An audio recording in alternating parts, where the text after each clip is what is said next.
ولا زمانا على زمان كما فضل مكانا على مكان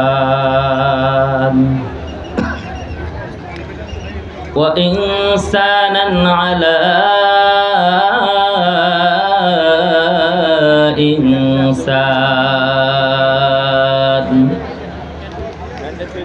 ونشهد أن لا إله إلا الله وحده لا شريك له ولا وزير له ولا مشير له ولا جد له ولا ند له ونشهد أن سيدنا وسندنا وحبيبنا وحبيب ربنا وطبيبنا وطبيب قلوبنا وحمامنا ومولانا محمدا عبده ورسوله سبحانك لا علم لنا إلا ما علمتنا إنك أنت العليم الحكيم رب اشرح لي صدري ويسر لي أمري واحلل عقدة من لساني يفقه قولي وبك نستعين يا مستعان أما بعد فأعوذ بالله من الشيطان الرجيم بسم الله الرحمن الرحيم ومن يتق الله يجعل له مخرجا ويرزقه من حيث لا يحتسب وقال النبي صلى الله عليه وسلم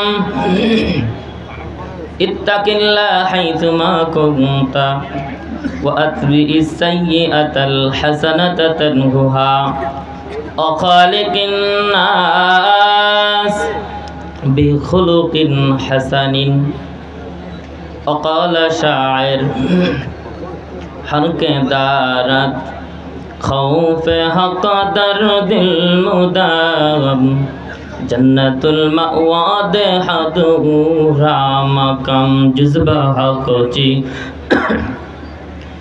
جے مخاج ان سجا فضل او مست در جملہ جہا ان اللہ وملائکتہ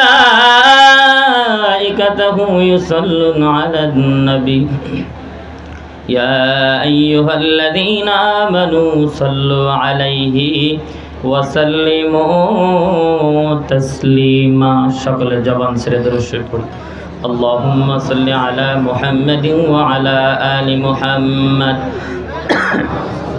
كما صليت على إبراهيم وعلى آل إبراهيم إنك حميد مجيد اللهم بارك على محمد وعلى آل محمد كما باركت على إبراهيم وعلى آل إبراهيم إنك حميد مجيد ذكر করি লা ইলাহা ভাই একটু গরম পানি দাও কবে সমস্যা গরম পানি তো ঠান্ডা হাঁটলে ভালো থাকলে দেন না থাকলে আর কি করা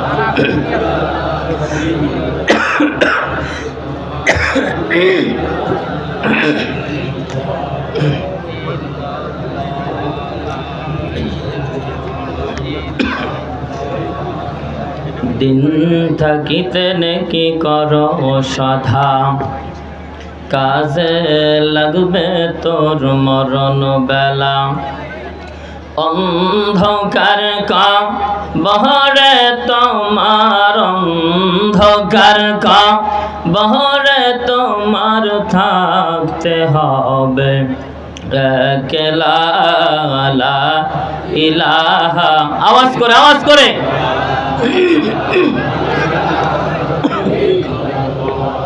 টাকাই নেই।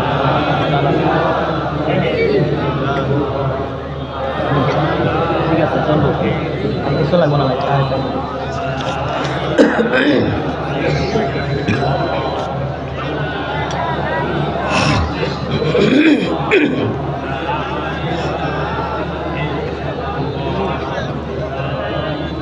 পাখির গানে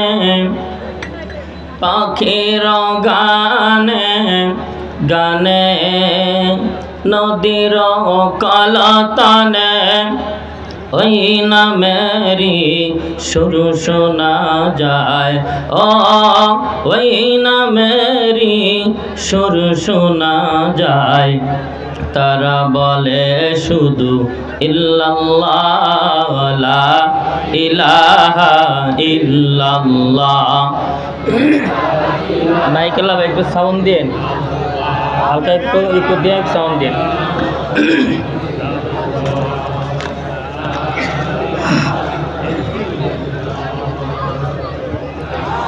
ওরে মন তুই মরিলে কান্দিবে কয়জন, ওরে মন তুই মরিলে কান্দিবে কয়জন। আন্ধার ঘরে শুয়াইবে মাটির দেহ মাটি খাবে, সেই দিন তার বলবে আপন জন।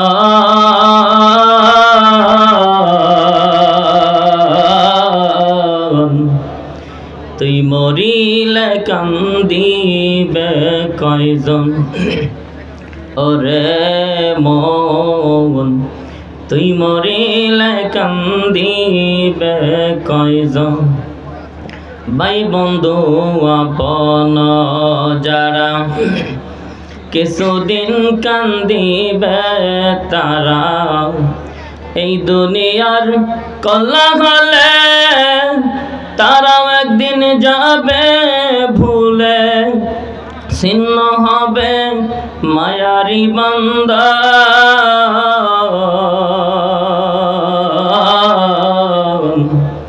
তুই মরিলে কান্দিবে কয়জন, ওরে মন তুই মরিলে কান্দিবে কয়জন। আল্লাহু আকবার বলেন।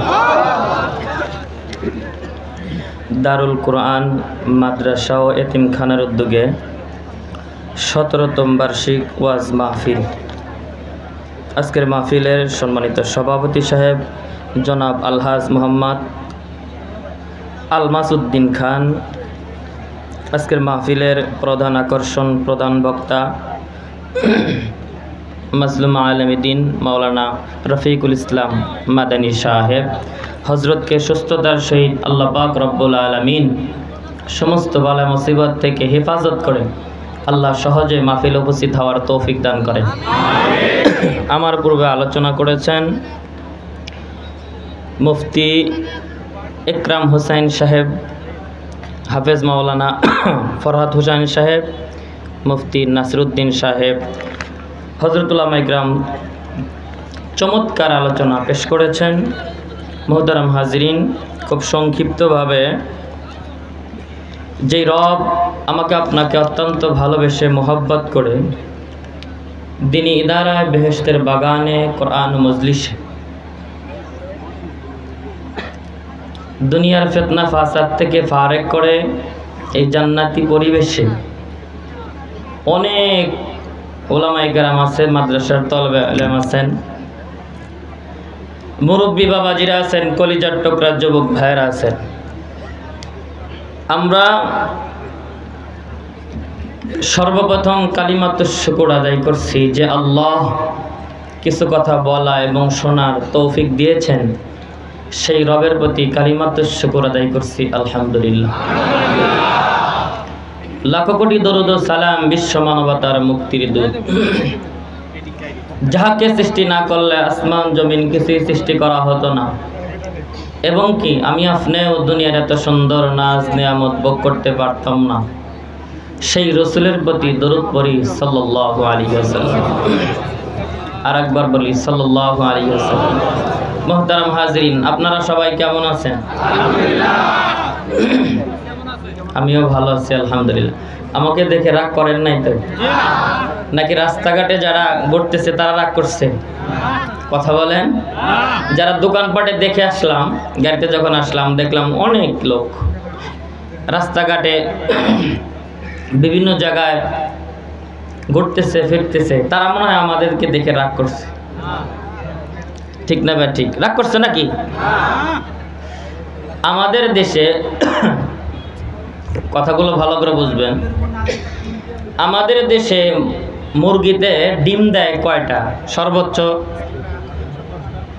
10টা থেকে 12টা। একদিনে তো একটা দেয়, মানে পুরা 10 থেকে 12টা। বা এটা ঘুরাই দেন, সহজ হবে। সর্বোচ্চ, এই ভালো করে শোনেন, আপনার 12টা থেকে 13টা। মুরব্বী বাবাজি যারা আছেন তারা বুঝবেন। আমরা হয়তো ডিজিটাল জামানায় আসছি, এখন আমরা জানি না, কিন্তু দাড়ি পাকা মুরব্বী বাবাজিরা যারা আছেন তারা কিন্তু অবশ্যই জানেন। জানেন না? নাই? পর্দালের মা বোনেরাও জানে। এখন 10টা 12টা ডিম একটা মুরগিতে পারার পরে যখন মুরগিটা কুচে হয়ে যায়, গ্রাম্য ভাষায় হয় না নাই, মানে ডিম পাড়া বন্ধ, তখন ওই মুরগি দিয়ে 10-12টা ডিম দিয়ে বসায় দেয়। আমাদের মা বোনেরা দেয় না? নাই? দেয় না? দেয়। দেখবেন 18 দিন পরে, এরকম 17-18 দিন বা 20 দিন পরে আলহামদুলিল্লাহ ডিম থেকে বাচ্চা হয়। আশেপাশে দেখবেন 2-1টা আছে ডিম, মানে আগের মতো কালার আছে কিন্তু ভিতরে পচে গেছে, আর বাচ্চা দেয় নাই। হয় না? নাই? কথা বলেন। কেন হয় নাই যদি প্রশ্ন করি, আপনারা বলতে পারবেন? বলতে পারবেন না? কোন কি বলতে পারবেন না? ওই যে যেই মুরগিটা দিয়ে বসায় দেওয়া হয়েছিল, ওই মুরগিটার তাপ ওই ডিমের উপর পড়ে নাই, এই জন্য ডিম বাচ্চাদের দাম ক্ষমতা কি করছে? হারায় ফেলছে। বাচ্চা হয় নাই, ওটা গোলা হয়ে গেছে। এখন যদি মুরগির মালিক যদি চিন্তা করে ভাঙ্গা ডিম পচা ডিম রেখে লাভ কি, যাই বাজারে নিয়ে যাই, শ্রীপুর বাজারে নিয়ে বিক্রি করি, আচ্ছা বলেন নিবে? কথা বলেন, কেউ নিবে? মাথার ভারসাম্য সুস্থ থাকা একজন মানুষ কি নিবে? কেন নিবে না? পচা ডিম নিয়ে আমি কি করব? পচা ডিম কিনে নে না পারবো ভাইজা খাইতে, না পারবো কোনো তরকারির মধ্যে দিতে, না পারবো ভেঙে ঘরে রাখতে। ঠিক না ভাই? ঠিক। এজন্য ওটা নিবে না। ঠিক তদরূপ মাহফিলে এসে যারা রাস্তাঘাটে দোকানপাটে যারা ঘোরাফেরা করে, আল্লাহর দেওয়া রহমত বরকত সকিনার গণ্ডির বাহিরে থাকে, আমি মনে করি তারা গোলা ডিমের মতো। এই কথা বলেন, ঠিক না ভাই? ঠিক। এরা আবার ধারণা করে যে বেঁচে থাকলে অনেক শুনতে পারবো মাহফিল, কিন্তু ভাই আমি আর আপনি যে বেঁচে থাকবো, আসছি, বাড়ি পর্যন্ত যেতে পারবো, তার কি কোনো গ্যারান্টি আছে? দেখি হাত তুলে বলেন তো, কে পারবেন গ্যারান্টি যে বাড়িতে যাইতে পারবেন? গ্যারান্টি আছে? ওই যে মাঝে মধ্যে হাত তোলে। আচ্ছা বুঝতে পারছি, বোঝেন নাই। আচ্ছা, এই গ্যারান্টি কারো নাই। যারা বলে বেঁচে থাকলে অনেক শুনতে পারবো, আপনারা তো শহরের মানুষ, যারা সিরাজগঞ্জের মানুষ বা আরো দূরের মানুষ, এখানে আছে অনেক গার্মেন্টসের চাকরি করে অনেক ভাইয়েরা আছে, নদী এলাকায় বা বর্ষাকালে দাদা নাতিরে খুব, আমি আপনাদের কাছে ফ্রি হইতেছি, রাগ করবেন না তো? দাদা এবং নাতির সাথে খুব ভালো সম্পর্কটা, শহরে হোক আর গ্রামে হোক, যেখানেই হোক, এটা কিন্তু খুব গুড সম্পর্ক থাকে দাদার সাথে নাতি। একদিন দাদাই বলতেছে, নাতি চল বাজারে যাব। আজ থেকে 30 বছর আগে, 40 বছর আগে আপনার কোথাও এত সুন্দর রাস্তাঘাট ছিল না। মানুষ বর্ষাকালে যাইতো, হাটে যাইতো ছোট্ট ছোট্ট ডেঙ্গি নৌকা নিয়ে। মুরব্বী বাবাজিরা যারা আছেন তারা জানবেন, ঠিক না ভাই? ঠিক। দাদা এবং নাতি নৌকা নিয়ে যাইতেছে, চলতেছে চলতেছে, যাওয়ার পরে কিছু দূর যাওয়ার পরে, এ ভাই এলোমেলো হবেন না, বুঝবেন পরে কি বোঝাইতে চাই। আপনার কিছু দূর যাওয়ার পরে দাদাই তো বুড়া হয়ে গেছে, দাড়ি পেকে গেছে। কয় নাতি তুমি একটু নৌকাটা বাও, আমি অরণ হয়েছি দেখো না, আমি ঘাইমে গেছি, তুমি কি দেখো না? কয় দাদা তোমার তো বয়স হয়ে গেছে, বেশি দিন বাঁচবা না, মরে এই যে হতে যাইবে, নৌকা বাই মরে, মরে এই যে হতে যাইবে, দাড়ি পেকে গেছে, নৌকা বাই মরে। দাদাই খুব চালাক, কারণ নাতির চেয়েও দাদা অনেক আগে আসছে নাকি। দাদাই বাজারে চলে গেছে, ধরেন শ্রীপুর বাজারে যে ভালো মিষ্টির দোকান থেকে 1 কেজি রসমালাই কিনছে, কিনে নাতিরে বলে এই চল নৌকায় চল। নাতি তো খুব খুশি, খুব খুশি, হায় রে হায়, দাদাই চকলেট আনতো, আজকে রসমালাই কিনছে, খাবো খুব মজা করে। এখন নৌকা ভাই নিয়ে যা কিছু দূর চলে গেছে, যাওয়ার পর দাদাই ওই মিষ্টির আপনার রসমালাইয়ের বাটির মুখাটা খুলছে, খুলে খাওয়া শুরু করছে, একাই খায়, খাইতেছে খাইতেছে, অর্ধেক খেয়ে ফেলছে। নাতি চিন্তা করে, হায় সুবহানাল্লাহ, যেই দাদা আমার জন্য চকলেট নিয়ে আসে, আজকে দেখি ব্যাগ কেলে রসমালাই খায়, পুরোটা খায়, আমারে দিব না। বুঝতে পারছি না চাইলে দিবে না, এই মনে করে নাতি বলতেছে, দাদা দেও না একটু রসমালাই খায়। কয় দাদা ও নাতি আমার বয়স হয়ে গেছে, আমি তো বেশি দিন বাঁচবো না, বাঁচবই না যেহেতু, আমি খায়া মরি, তুই তো যুবক মানুষ, বাঁচলে অনেক খাইতে পারবি, তোর খাওয়ার দরকার নাই, বুড়া হয়ে গেছি, আমি খাই, বেঁচে থাকলে তুই অনেক খাইতে পারবি। দাদাই কি বলছে? বেঁচে থাকলে অনেক খাইতে পারে। নাতি চিন্তা করে, হায় আল্লাহ, আমার আমও গেছে, আমার আমও গেছে, হ্যাঁ সব গেছে। এই হলো হাল হাকিকত আমাদের। আমরা মাহফিলে এসে রাস্তাঘাটে থাকি, বাহিরে ঘোরাফেরা করি, আল্লাহর দেওয়া রহমত সকিনা নাজিল হচ্ছে, এরকম কোরআনের মাহফিলে আমরা আসতে পারি না। যাই হোক, রাগ করলেন না আপনারা? আল্লাহ পাক রব্বুল আলামিন সবাইকে কোরআনের মাহফিলে আসার তৌফিক দান করেন, সবাই বলেন আমিন। মুহতারাম হাজিরিন, আল্লাহ রব্বুল আলামিন সরাসরি আল্লাহ রব্বুল আলামিন কোরআনুল কারীমের মধ্যে রাসূলুল্লাহ সাল্লাল্লাহু আলাইহি ওয়াসাল্লামকে মেসেজ দেন, পয়গম্বর আপনি নসিহত করেন, উপদেশ দেন। বুঝেন ভালো করে? ওয়াযাক্কি